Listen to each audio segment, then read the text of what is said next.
Berikutnya diskresi tentang kebijakan. Saya tadi sudah menceritakan bahwa pimpinan setiap punya lembaga punya kewenangan diskresi. Diskresi itu menyimpang dari aturan, jelas. Namanya diskresi atau kebijakan itu selalu menyimpang dari aturan. Yang contoh tadi, penyimpangan itu positif, dan dengan menyimpang itu tujuan dari penggunaan kalau itu uang dana itu tercapai atau kepentingan umum bisa terlayani dengan baik. Namanya itu adalah yang saya sebut sebagai kebijakan. Jadi kalau misalnya itu sebuah kebijakan, namanya juga sekedar sebuah kebijakan, maka kalau ada bawahannya, ya namanya itu wewenang wali kota atau gubernur atau kepala daerah yang lain, dia mengambil kebijakan, bawahannya mau dan tidak mau tidak bisa harus mengikuti, karena itu kebijakan. Lain halnya dengan dalam satu kondisi yang normal. Di Yogyakarta terjadi gempa, akhirnya wali kota mengambil kebijakan, dana cepat dipakai, jadi digunakan dulu. Setelah itu bertanggung jawab. Kalau pakai prosedur minta izin Pak DPRD harus bisa, ini keburu mati pakai juga. Ini namanya kebijakan untuk, nah, kebijakan ini bisa untuk mengatasi darurat, tapi juga untuk mempercepat proses sesuatu. Berikutnya, mengenai penyalahgunaan wewenang, pelimpahan wewenang, bertanggung jawab. Jadi begini, pelimpahan wewenang dimungkinkan. Tadi sudah saya beri tegasan. Saya kira sah saja memberikan wewenang. Pelimpahan wewenang sejauh dia juga dalam batas-batas yang relevan untuk wewenang itu. Misalnya dana sosial dipakai untuk itu, wewenang diberikan itu cocok. Kalau dana sosial dipakai untuk bidang-bidang yang tidak cocok, misalnya ya tidak cocok juga. Jadi pelimpahan wewenang harus masih relevan dalam satu konteks itu. Jadi oleh sebab itu pelimpahan wewenang bisa dibenarkan. Tentu saja wewenang harus ada batas-batas karena dia wewenangnya terbatas. Dan siapa yang bertanggung jawab pada penggunaan wewenang itu? Ya pertama-tama adalah yang bersangkutan kepada yang memberi wewenang. Saya kira itu sah dalam sistem hukum itu ya seperti itu, yang memberi wewenang, yang diberi wewenang bertanggung jawab pada yang memberi wewenang. Jadi kalau itu yang memberi wewenang maka dia tanggung jawab. Jadi kalau misalnya ada sesuatu hal ya dia harus bertanggung jawab. Andai kata terjadi dugaan, pertama yang harus komplain adalah yang memberi wewenang kok disalahgunakan. Kalau itu terjadi penyalahgunaan wewenang. Ya, saya kira ada penjelasan semua Pak. Satu lagi mengenai tadi pasal 2, pasal 3 yang boleh mohon izin, ini berkaitan dengan asas legalitas. Bagaimana pendapat ahli? Apakah memang kalau dalam satu pasal sudah jelas menyebutkan ketentuan pasal ini dengan ancaman hukuman sekian minimal, kemudian bisa tidak kemudian kita menafsirkan sendiri, ini berkaitan dengan asas legalitas atau kepastian hukum? Terima kasih. Jadi itu hakim dengan adanya minimum khusus, hakim minta maaf terpenjara dengan adanya minimum khusus. Nah, hakim-hakim yang berani tanggung jawab biasanya tabrak itu. Sambil contoh Profesor Komari yang sekarang hakim agung menabrak pelanggaran HAM berat itu dihukum 4 tahun karena minimum 10 tahun.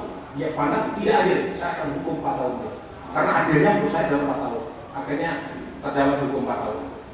Tapi dia bertanggung jawab karena saya menegakkan hukum dan keadilan saya dalam 4 tahun. Di Yogyakarta di daerah Latas ya, di rumah Wonosari,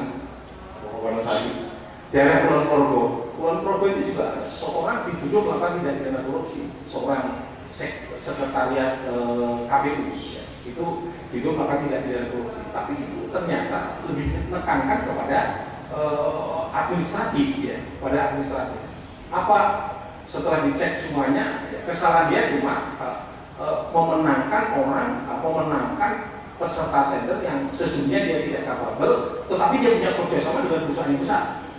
Tetapi semua penyelenggara pemilu sukses semua, jadi tidak ada yang salah di situ. Akhirnya si terdakwa ini dihukum percobaan walaupun tuduhannya korupsi. Jadi baru saya tahu di sini berani juga menghukum percobaan, walaupun minimum adalah 4 tahun atau 1 tahun. Iya, saya kira itu lebih penting. Closingnya yang lebih penting sekali dalam hal penentuan kerugian keuangan negara ini.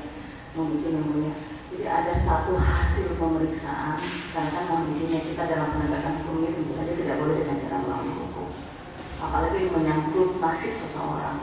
Tetapi ada satu hasil pemeriksaan di mana hasil pemeriksaan itu bisa muncul kerugian keuangan negara sekian hanya dengan tadi itu bentuk kwitansi yang berdiri sendiri gitu kan.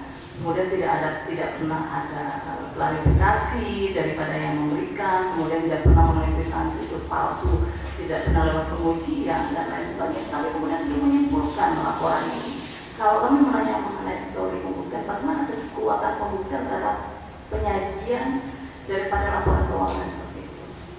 Baik, tadi saya kira saya sudah menjawab Pertanyaan Pak Eko dan sebelumnya. Maksudnya boleh mengulang untuk closing aja yang boleh karena menyangkut Satu strip aja. Saya katakan bahwa untuk pembuktian mengenai bukti-bukti terkaitannya dengan instansi atau keuangan negara, menurut saya itu tidak cukup karena dia harus dibuktikan tentang kebenaran bukti itu sendiri dan juga kebenaran saksi itu sendiri.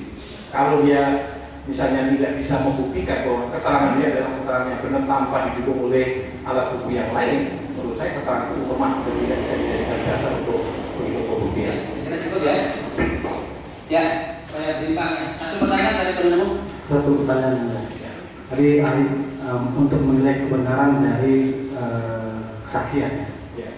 Dalam hal diatur mengenai juga ada parameter melihat kesusilaan saksi. Ya. Pada saat saksi-saksi yang dihadirkan adalah notabene adalah ibu rumah tangga, minta bantuan untuk sekolah anaknya. Pada saat saksi yang dihadirkan adalah tokoh masyarakat yang juga pengurus masjid, bagaimana seharusnya kita memandang kesaksian-kesaksian seperti ini? Ada pengurus masjid, ada pengurus panti asuhan. keberatan yang mulia penilaian sangat subjektif. Jadi begini, karena di dalam pasal itu memang dijelaskan begitu, ada pertimbangan kesusilaan. Tapi juga harus lihat bahwa kalau orang itu namanya uang, itu agak sulit untuk bisa berlaku jujur. Jadi repot juga saya lihat. Dulu ada menteri agama juga berbuat tidak jujur. Padahal menteri agama dia hafid Al-Quran saja.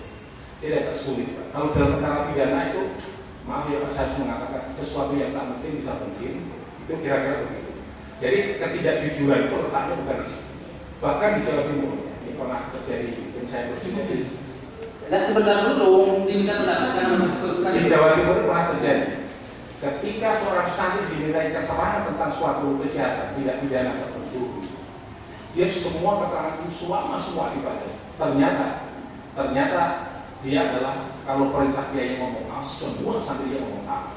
Jadi ini kadang-kadang sulit untuk bisa dikatakan kejujuran dan sebagainya. Tidak bisa lah terdapat dengan mohon maaf ya, ya di pesantren atau mungkin apa namanya dukungan agama yang tinggi belum tentu gitu ya. Belum. Ya.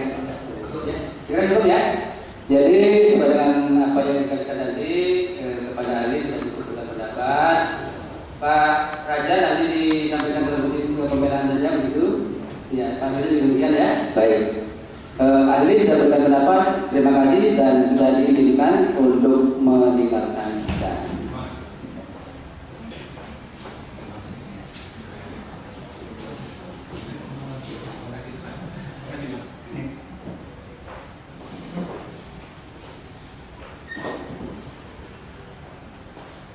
Silakan Pak Raja dan Pak Dinda. Tolong rekamannya digeser dulu supaya nanti.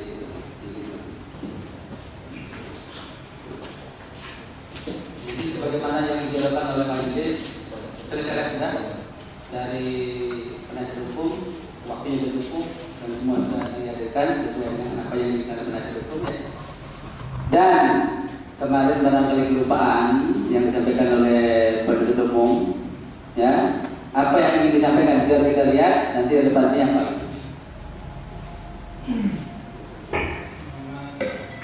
Ahli dari Kepdagri yang telah disampaikan ya. Ya, yang di BAP ya, yang di BAP. Suratnya sudah disampaikan kepada majelis ya. Ada dua surat yang sudah disampaikan. Baik. Penasihat hukum pun sudah memahami kondisi beliau, mohon izin apabila diperkenankan akan kami bacakan atau dianggap dibacakan. Bentar.